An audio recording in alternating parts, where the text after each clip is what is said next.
Bullshit. Pretend for a moment we've entered a parallel universe, free of bullshit marketing and full of bold solutions.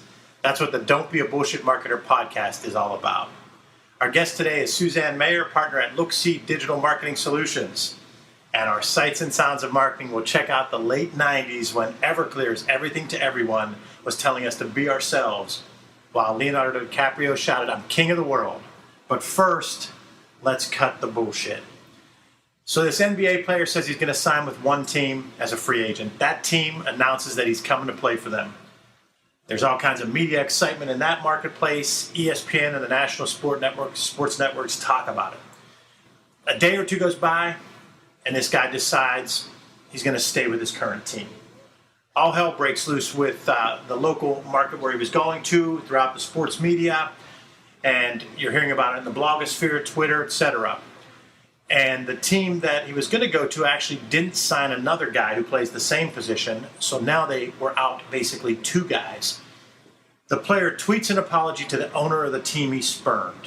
Now, the specifics on this incident aren't really what I want to talk about. I don't care if it's a basketball player or football player, whether it's a person who was director of marketing at one place and took a job, then decided to stay where he was. We all make mistakes. We all sometimes make selfish decisions. I'm here to talk about the apology and how it was delivered.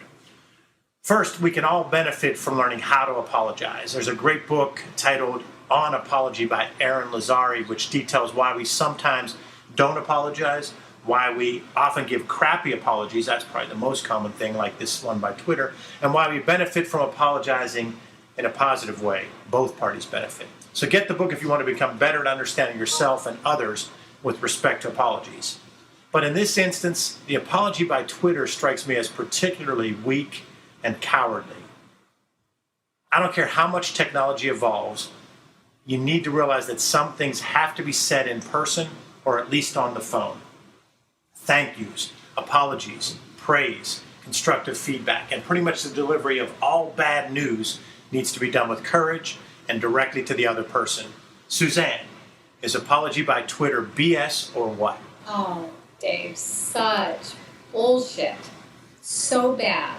So bad on so many levels, and just plain bad manners. I mean, it's just a bad common courtesy foul to take something. I mean, when you boil down an apology, it's a genuine, heartfelt, something that should be private, and to throw it out on Twitter just makes it completely disingenuous, and it just robs it of any granule of heartfelt emotion. It's terrible.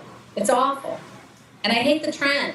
I agree. I think, Suzanne, I wanted to spend a little more time on this because of your social media background, being what I consider a social media guru.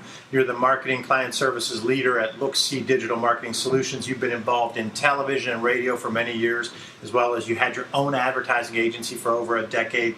You're truly a talented individual that works with creative solutions. And you know social media, and you know the trend of how we all want to make our communication faster and less is more. I'm concerned because as a society, we've now shifted so much to communicating via Twitter, texting. You get thank yous by text. You get people calling off of work by text. You have the Twitter battles. The latest one is between Nicki Minaj and Taylor Swift, and there's all this, and there's no inflection can be used. You don't have any nonverbal language. I'm worried about the long-term implications if we aren't able to expand beyond these short bursts of communication, such as an apology by Twitter or talking via text. What do you think long-term we're going to need to do? Oh gosh, I mean, it is such a scary thing, and I can't say that I necessarily have a solution other than I think it needs to. And I'm kind of speaking from a mom here and an employee and an employer. We're working with a generation now that this is how this communication method is all they know. This is what they have been raised on. And like, in a lot of ways it is. It's a very effective, fast means of communication, but there's a time and a place for it. I think it is something that it needs to get right back down to grassroots and home, and even through the schools, expressing the importance of one-on-one communication. I said, I don't have the solution. I don't either. And we're both talking as parents and as leaders of companies, and I'll take it a step further as a coach of basketball. What I've tried to do is I've noticed that it's something that should have been noticed for every generation, is that we all have different learning styles. So I try to teach differently. And I even apply that here at Mass Solutions, where we have a little bit of visual reference for someone. We also have the verbal, the auditory, and written. But the actual understanding of talking through things, I've made a key part of coaching young men. That it's not that I wouldn't coach young women, it's just I currently coach young men. And, even so much as the first practice of the season, regardless of age, and the 16 and 17-year-olds just flat out make fun of me when I do this, but whether it's a 4th grade team or a 10th grade team, I start off with the handshake. The first practice, I say, we're going to each say a handshake and greet the person that's in the position of authority. I happen to be in that position now as your coach, and we do a handshake, and they kind of chuckle. The guys that have played for me for 5 years are like, come on, coach. But I think that's the kind of stuff we're going to need more of, and I don't mean that is a big deal. I'm saying teachers have way better ideas of doing that, and principals and so forth at school districts, but we have to expand that one-to-one communication beyond your texting and your social media. Well, you make a good point about respect. It's really, when you get down to it, it's an apology, a thank you note. It's a form of respect, which is a whole other thing. It's one of the other things that scares me a bit in society today. And I will also say, and this is like kind of in my field, along those lines of respect, I think those days are, if not gone, or quickly going, where the oldest person in the room knows the most. I tend to find, and I hope I'm not getting off topic too much, but I swear I'll swing it back around. I have such a huge respect for the youth of today from a digital standpoint. What I'm doing, I find myself tapping into their brains for, what's working and just different communication methods. So I find in my industry, it's not about your boss is the smartest and you have to respect them. Yeah, it's more about you have to respect one another. It has to be, it's the playing field in our industry it's leveling. I guess I just worry that, I think being the most effective with that generation is offering them the respect, and you get the respect in exchange. I went way off topic. No, that's okay, because I agree, and I think that there's some BS out there with respect to the generations, but there's some validity. And so my phrase to that would be that I like that a lot of the layers are going away. One of the things you've heard me over the years say was the BS of certain clients or certain places where I've worked, where you had to have this person could only talk to this person, and how you communicate. Those days are gone, and that's a good thing, as long as we can continue to keep it where there is some level of respect based on experience and expertise as well. Because I think that that's the catch-22, is if you have someone who's coming in feeling like they're entitled to all of the values or accolades that a senior person has, and they've only had a year or two of experience, there's got to be a trade-off that way too. We just invented a new form of, it's parental marketing. It's a whole new segment. Yes. I like that. Absolutely. So we've touched on a couple of things already with the apology via Twitter and these other ideas. So this is the Don't Be a Bullshit Marketer podcast, how to create and leverage your growth message, your bold solutions podcast. I ask everybody that's a guest, describe what you consider bullshit marketing. It's pretty simple to me. I see a lot of bad marketing out there, and what drives me crazy is irresponsible marketing is how I kind of sum up bullshit marketing.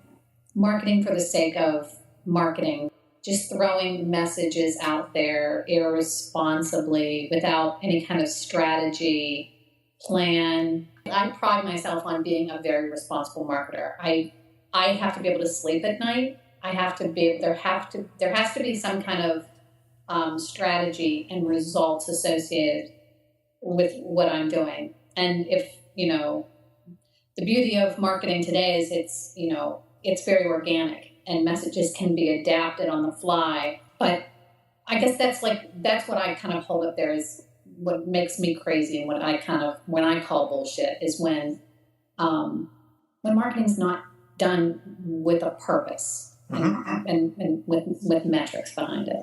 Love it. I think that is a key part of it that you and I have always been passionate about.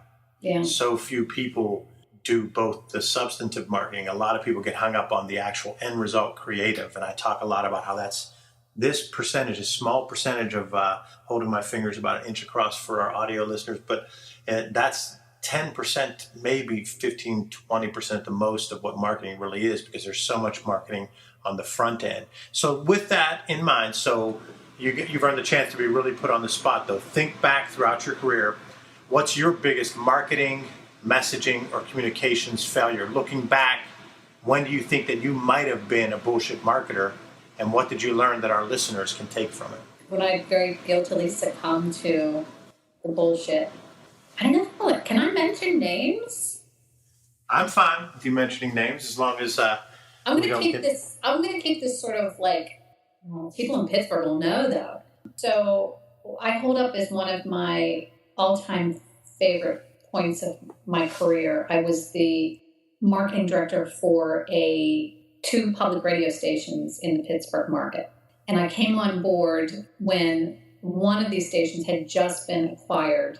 And it was a format change, a very controversial format change. And I was brought in at the point of rebranding.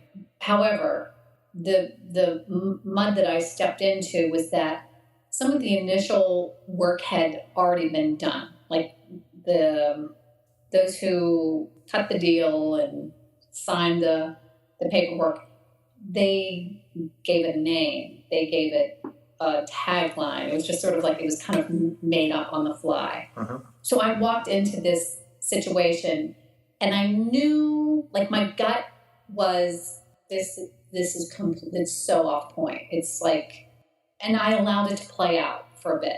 So I guess when I look back on it, where I feel personally guilty about this situation, I wish upon just walking in the door, I would have said, bullshit. This is so completely off point. This is not communicating any of the critical information, dial position, format. It's not doing anything. It was a very self-serving name and positioning line. I didn't mention names, but that's a great one. But everyone who's from Pittsburgh probably knows what it is. So it did turn around, which I'll probably get to talk about a little bit later because it turned into probably one of my proudest marketing stories that I have to tell. But it did start off. Well, it ties back to your definition of bullshit marketing. So they were doing exactly what we both agree is bullshit marketing, which was just marketing for the sake of marketing, creative for the sake of creative, no substance behind it, no clear-cut goals of the message. Yeah, it was just getting a couple of people in a room going, yeah, let's do that. Yeah.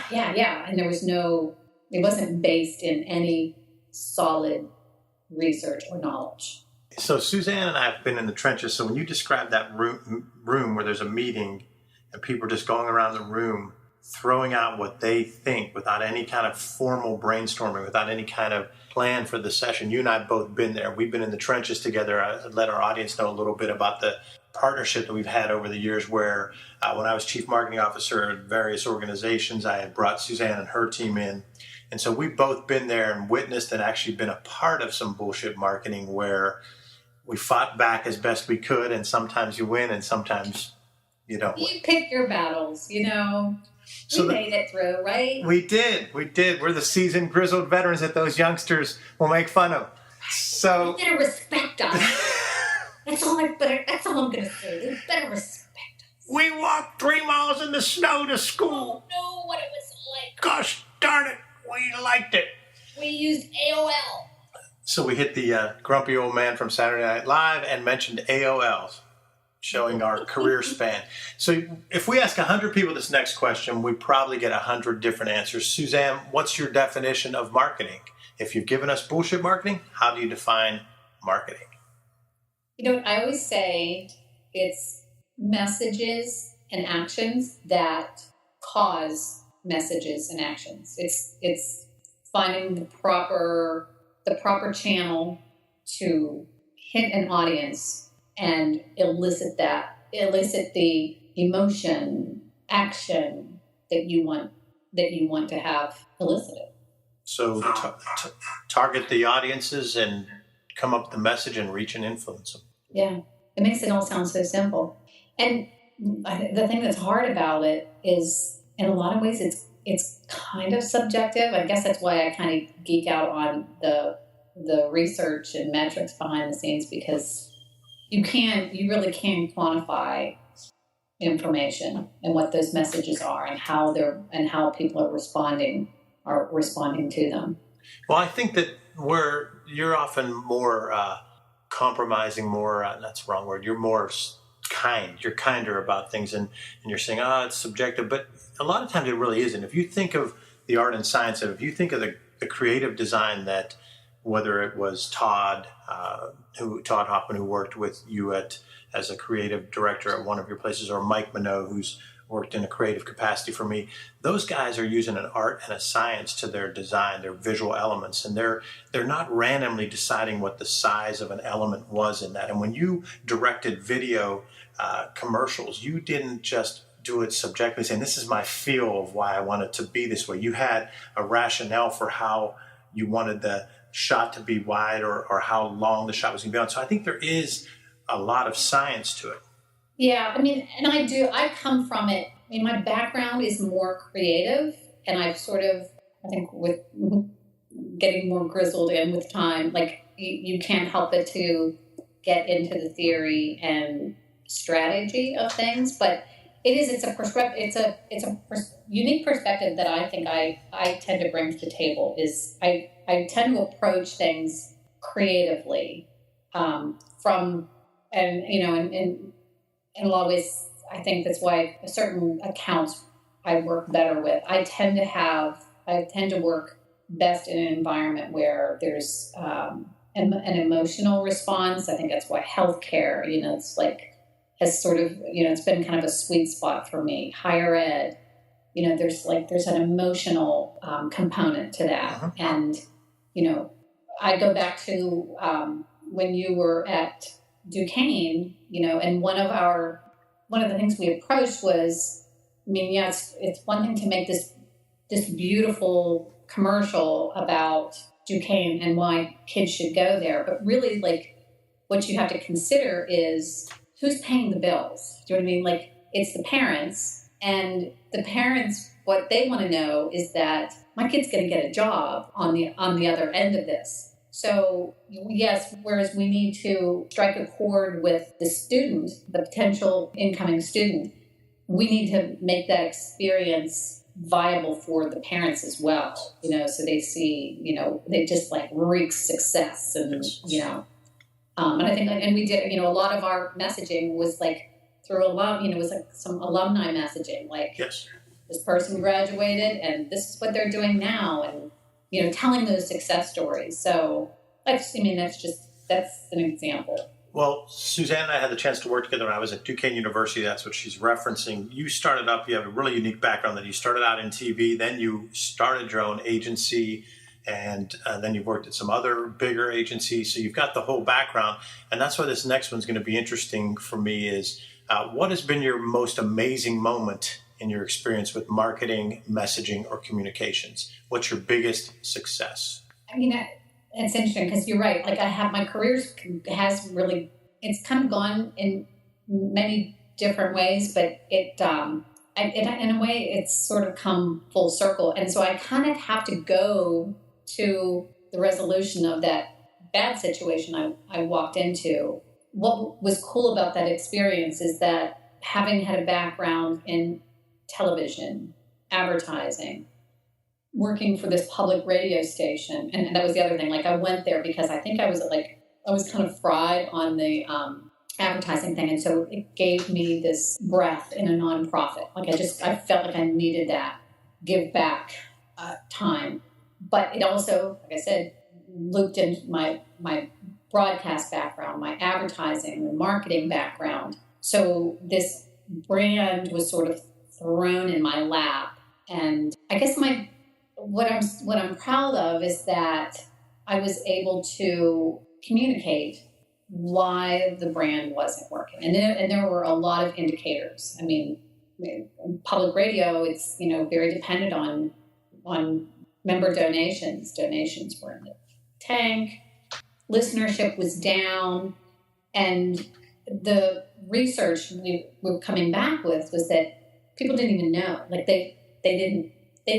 for those who weren't aware of the station change, the format change, they just couldn't find the station. It wasn't like they were even landing on it on the dial. And so it kind of gave me the ammunition to say, time out, we got to fix this, and we got to fix this now. And so we entered into a rebranding campaign that in a lot of ways it was so simple. We just needed to effectively communicate what the station is, where to find it on the dial, and what they're going to find when they get to that position on the dial. And I guess I have to use the name. It's in the Pittsburgh market. It's WESA, 90.5 WESA, Pittsburgh's NPR news station. And so we talk a lot about what's the big idea. I ask clients all the time. I ask people individually, politicians. I say, what's the big idea? What's your big idea? And so it's being able to, in 7 words or less, pretty much, explain what you're all about. So tell us how that was the big idea for the public radio station, and what was that big idea? That big idea was to we just kind of stepped back, and it was almost like it's like those first few months didn't even happen. It's like we just decided to clean slate and just relaunched. So the big idea being strip away everything, start clean, and build off the basics. You told them where to find you. You told them your call letters, and it's your NPR station, and that was the big idea. Yeah, and it worked. So simple. Yeah, that's why we say, "What's the big idea?" And so many people can't say their own big idea in the span of 30 seconds or less. Yeah, it really is simple. That's funny. When we were talking about this earlier, that was the one thing I was like, "That's such a big question. I don't know." But you're right. It's just like therapy day. Oh, thank you. I'm the doctor marketing guy, the bullshit doctor. So you and I have met a few of those over the years anyway, but let's move on to the next part. Pick a tool or a tip that you'd offer to someone that will help them tell their story, craft their message, or communicate to their target audiences. It could be a tool like something as simple as using Google Trends to generate content ideas for blog posts, or a tip of how to approach their career, whatever you think might help the audience. I don't necessarily have a tool, but what I always tell people as a starting point, and it kind of speaks to our last point, is that it's so important to step back away from any project, because I think that there's a tendency to just get too close and kind of lose sight of things. It's so important to just step back and be your audience, and consider every angle of your messaging and your creative. Like, okay, I am an 80-year-old woman with Alzheimer's. Well, that's probably a bad example. But no, we'll go back to the college thing. I am a 50-year-old woman sending kids to college. What am I going to react positively to? And then building messaging and creative around that. Be your own audience and live in the shoes of others. I agree. I think that when you and I work together, we would often do that, where we would say, okay, so how's CEO that we have to present this to get his approval? How's he going to feel about it? But then how are these 3 doctors that are going to be on the show, how are they going to feel about how we've edited it? And then the audience that we want to be influenced by it, how are they going to feel? And so that's kind of what you're saying is the tip is that you have to, first of all, be honest with yourself about it, but then try to put yourself in the other people's shoes. Yeah. In media buying sometimes too, like there's always, you have your actual media buy and then there's the vanity buy where, you have to hit the board members, you have to hit the executives, but you have to put a billboard where they're going to drive past it on their way to work. Exactly. Yeah, it's the vanity buy. Exactly. We're moving into the part that you're going to love, Suzanne, because we're both pop culture freaks. We both love music, love going to shows. So the Sights and Sounds of Marketing, this episode's Sights and Sounds of Marketing begins with the song Everything to Everyone by Everclear. And I picked this one for a lot of reasons. It was popular in 1997, the year Suzanne and I started to work together. Back when we were both 10. Well, you blew that line because you already gave your age. But way back in the day when we started to work together, 1997. So Everclear was big in the 90s, but then as time passed, they ended up playing at South Park in Pittsburgh for the Rib Fest on Labor Day weekend a couple of years ago. So they went from arenas to the South Park Oval. Whatever. But it was a good show. Everclear has a lot of those sing-along type songs, but I digress. The song talks about how you put yourself in stupid places, situations where it's easy to look down on you. Think of how most of our painful experiences are self-induced due to poor decision-making. How we spend so much time trying to do the things the way we think others want us to. How we go through hoops, play all the right games, as they say in the song. And our desire to fit in and be accepted. The lyric is, you do what you do, you say what you say, you try to be everything to everyone. But the hardest hitting line ties back to how we sometimes believe in the wrong people who manipulate us or hold us back. And that line is blind to the fact that the hand you hold is the hand that holds you down. My takeaways are we need to focus on our core values, and Suzanne and I have talked about that quite a bit today. Invest the time to identify what really drives you and what you truly do well. You might find it's not what you've always done or been trained to do. Be willing to change and get results in new ways. You also need to communicate up, down, and around the organization. The just say yes approach doesn't work. It's a path to regret. Do the honest self-assessment, communicate what you think, be willing to change. Suzanne, your thoughts about trying to be everything to everyone. We have come full circle. It's about responsible marketing, being true to who you are and what you bring to the table. I'm not kidding when I say this is like therapy today. As you and I both know, I'm having a bad day, and you have bad days in marketing. Yes. I think at the core of it, I think we as marketers are pleasers. Without a doubt. It's a weakness. We worry about it too much. I mean, I want to use my craft. I want to use my ability to write. I want to use my ability to strategize and think through messaging. I want to use it to make a positive difference for clients. And when that doesn't happen, it kind of shuts me down. I'll be honest with you. It's like, it's very personal to me. And it's hard. It's really hard. Well, my advice is always all you can do is be yourself and try to give advice back. And I say, if I could have developed sooner, because I still take things personal, but back when you and I first started working on stuff, we both took it personal. We wanted every single draft to be approved. I think that in the field we work in, if I write something and I give it to a client, they're not going to say, keep it as is. Now, I've done that with you. You've written stuff for me that I went, run it. And there was times I thought maybe I should change. That good. Yeah, it was because you were that good. But maybe I did want to change something, but I would actually say I'm not going to. But that's not the norm. And so I try to tell people, when you're in this space, whether you're a writer, a marketer, a salesperson, you're going to get a ton of rejection. You just have to be able to let that go. So since we mentioned South Park, it was 1997, and there were some other messaging hits from that year. And then you get to tell me whether they were hits, misses, or BS marketing. And since we mentioned South Park Pittsburgh, it's only fitting that we mention a catchphrase that debuted in 1997 on South Park, the show. Oh my God, they killed Kenny. On the advertising front, we learned there are some things money can't buy. For everything else, there's MasterCard. The movie Titanic was nominated for 14 Oscars, winning 11, and giving credence, I guess, to Leonardo DiCaprio saying, "I'm king of the world." And how about this for a promotional campaign? Having the style and the substance. NBC's must-see TV on Thursday nights had ER, Seinfeld, and Friends back to back to back. Suzanne, your thoughts on the messaging of 1997, your favorite no BS message from back in the day? I'm going to go through yours, and you pulled some really good ones. First of all, I have to admit, I had never watched a full episode of South Park.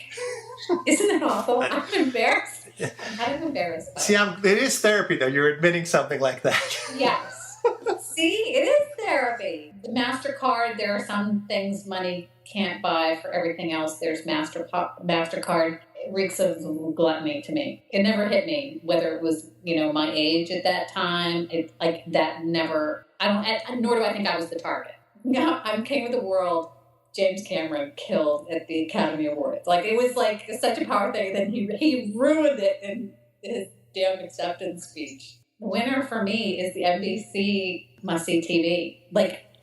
That in 1997 sucked me in. I wanted to be a part of that, and my ass was parked on the sofa, from the start to the finish. It was didn't they say, referred to as commitment? Yes. Television? Yes. You just that was your thing. And then the next day, that's what everyone was talking about. So if you did not have your ass parked on that sofa, you were out of the loop the next day. You were the pariah at the office. And it's kind of there's great things about binge watching, and I'm all for how we can do whatever we want when we want. That's wonderful, and technology enables it. So we can watch 12 episodes of House of Cards in one sitting. But the thing that is lost is that sense of togetherness and community of watching a show, and everyone came in the next day and talked about it. And those Fridays were, because it was Thursday night, and those Fridays were everybody talking about it. Yeah, it's just it. Not only was it Friday, it was the day after must-see TV Friday. Yeah. It was, it was the end of the work week, you were winding down. I remember that. It was yesterday. It was just such a cool feeling. Now, you didn't like the one MasterCard campaign, but now I'll end this whole segment with saying their other campaign, Priceless, was great. And that's what Must-See TV was. Must-See TV was priceless, as was Suzanne Meyer as a guest today on Don't Be a Bullshit Marketer.